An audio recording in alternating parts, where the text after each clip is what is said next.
asarlarida kelgan bir qator rostgo'ylik, rostlik va yolg'onchilik, yolg'on gaplar haqida fikrlarni eshitdik, o'qidik. Bir narsa ma'lum bo'ldiki, Hazrat Alisher Navoiy asarlarida rostgo'ylikni ham, yolg'onchilik, yolg'on gapirish, ya'ni o'sha kazzoblikni butun qirralari bilan, butun har taraflama sifatlari bilan demak juda ochib tashlaganlar va keng batafsil bular haqida ma'lumot bergan ekanlar.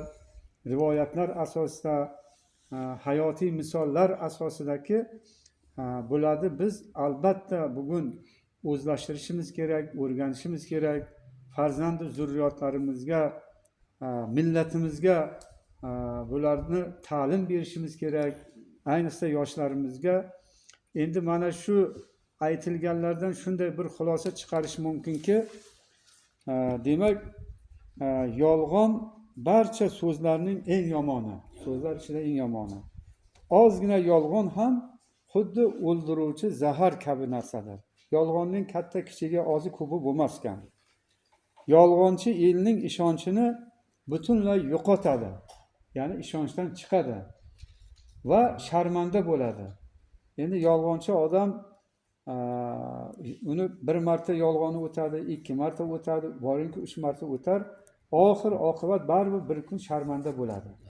Bu haqda Hazrat Navoiy bir qancha hikoyatlar keltirdilar. Mana Sher bilan Durrosh hikoyasini va boshqa. Endi rost so'z esa har qanday bezakdan qimmatli. U qisqa va soda bo'lsa ham e'tiborli. Biroq chin dono kishi nafaqat yolg'ondan, balki o'rinsiz birovni ranjitadigan so'zlardan ham ehtiyot bo'lish kerak ekan. G'iybat va chaqimchilikdan ham tiyilishi kerak ekan. Insonning ichki dunyosi uning so'zidan bilinadi. Ko'ngil xazina deyishadi. Ko'ngil xazina. Til uning qulfi.